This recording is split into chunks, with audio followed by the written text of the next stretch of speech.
Hey, what's up, everyone? We welcome you guys to another episode of the DREAMERSPRO show, where we cover everything from sports, hot topics, classic debates, entertainment, and we'll give you guys a fresh perspective on things and how we see them. So let's get straight into this topic here. So as you guys know, there's this story that went out there recently from Dave McMenamin, and essentially Dave McMenamin went on the Rich Eisen show to essentially explain this fallout between the Lakers and LeBron over a damn game ball. Folks, you can't make it up. He even said how the Lakers were unappreciative of LeBron. For those of you who didn't see Dave McMenamin talking about this, take a listen to this guy here. How do we jump into this thing? First things first is, why aren't there more than one game ball? It's a good question. Wouldn't that have been great? Yeah. You know, hey, could have had some foresight there. I understand, like, this is, this would be like Oprah giving away cars. You get a game ball. You get a game ball. But there were so many milestones. Yeah.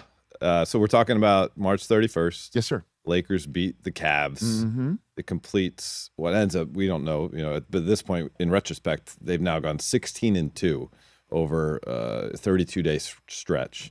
And in this game against the Cavs, LeBron James, most wins in NBA history combined, regular season. And against the Cavs. And against the Cavs, right? Mm-hmm. 15,000 points for Luka Doncic for his career, 5,000 points for Rui Hachimura. And it secures back-to-back 50-win seasons and 100 wins in J.J. Redick's coaching career. So in the post-game locker room, J.J. Redick doing a good job and kind of recognizing this group accomplishment is listing off all the things that were done by his team that day. Mm-hmm. And as JJ's addressing the room, Rob Pelinka takes his turn to address the room, is holding the game ball, and presents it to JJ Redick. Shortly thereafter, LeBron James, who, of course, he arrives to the arena wearing like an outfit and then showers and changes and stuff and leaves in that outfit.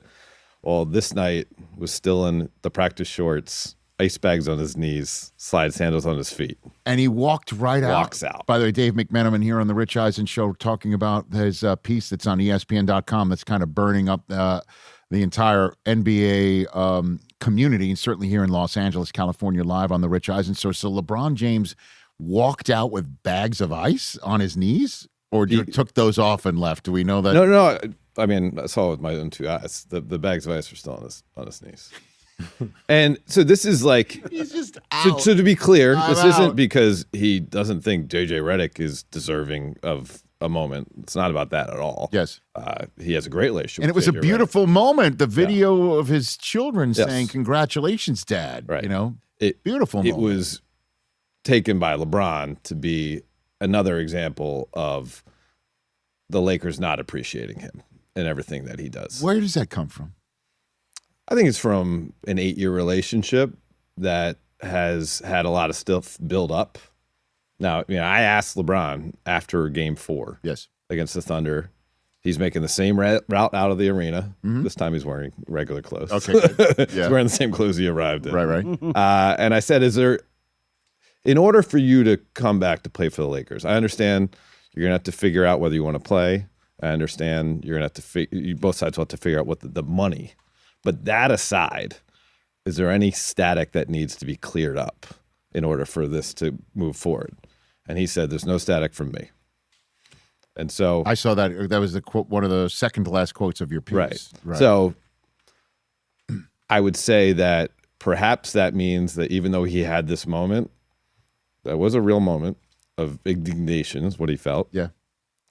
It's not something he can't get over in order to keep playing for the Lakers. Right.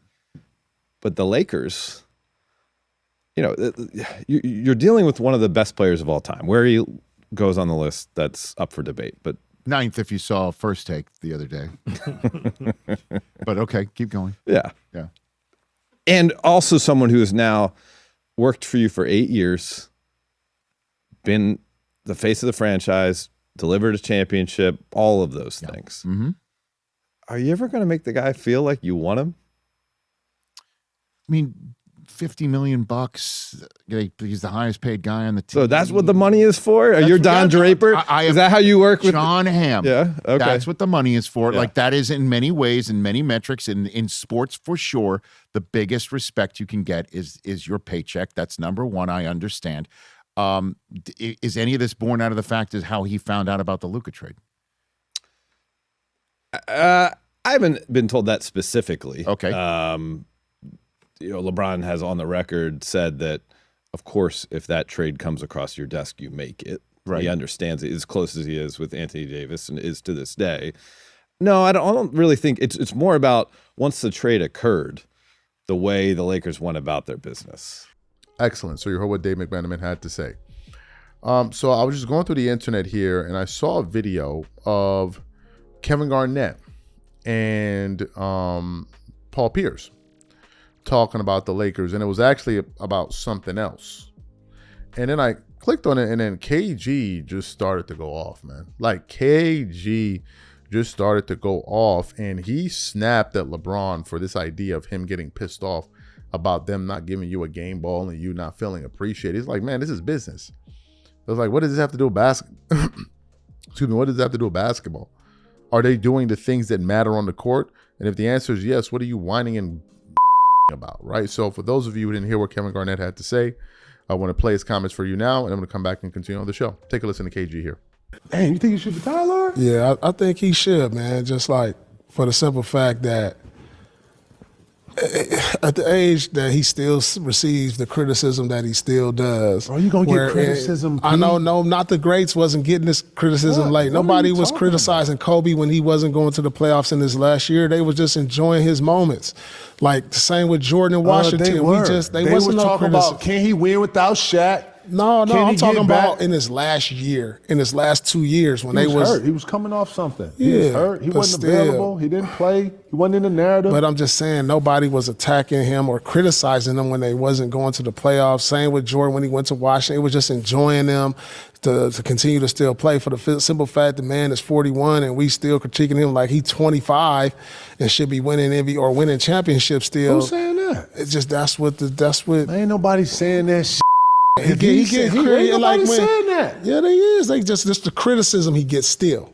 Man, he still get criticism. Man, listen. There's two other players on his team that they consider to be more productive. That's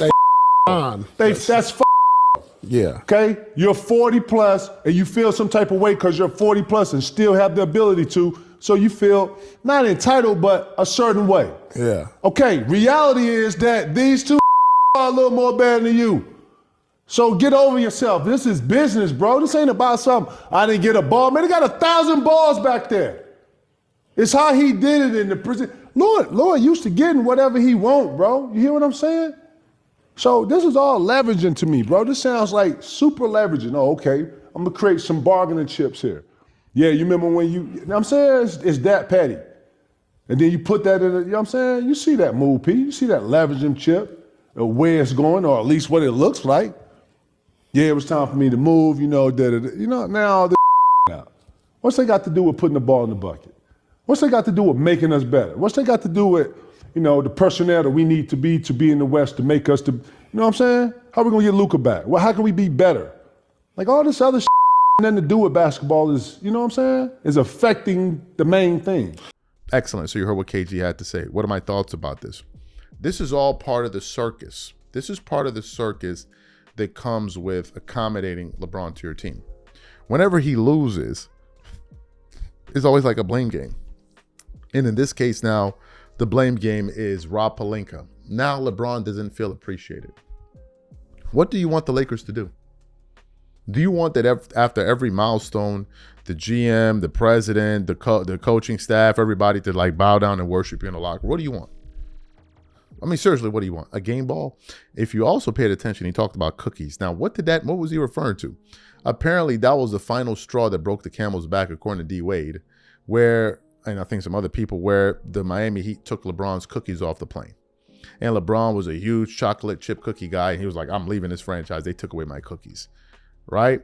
Because, Miami's big on body fat, body percentage, whatever. So he got pissed off with them and left over cookies. These are things that have nothing to do with basketball. Nothing. And in that sound, it just sounded like Kevin Garnett didn't want to hear it. Now, it's also fair. KG came to the defense of LeBron in terms of Paul Pierce in that same video, saying that LeBron should retire. He's like, no, what do you mean? So he defended him there, or rather shot down the idea of KG, of LeBron needing to retire. But if you listen to Kevin Garnett here, man, he just seemed fed up with this whole notion. Like, what are you talking about? What's all of this whining and complaining? Why is there always something that you're whining and moaning and hollering about? Like, what's the big idea here? Right? KG's just like, it's like, what is it like enough? Like, when is it like, what's next? What's next? And this is the thing. There's always drama that follows LeBron wherever he goes. And unfortunately, this is just yet another example of it. And you mean to tell me the Lakers want to sign up for another year of this? You think the fan base want to endure this for another year? After all of the hollering and screaming and the twerking and the shaking, what do the Lakers fans have to show for themselves this year? A second round exit. We all know that the vibes around the team were much more positive at the beginning of the season when he wasn't playing. We know this. So you're telling me they should sign up for another round of this? You can't be serious. These are my thoughts. Whatever you guys think, leave your thoughts in the comments and we catch you guys on the next show. Peace.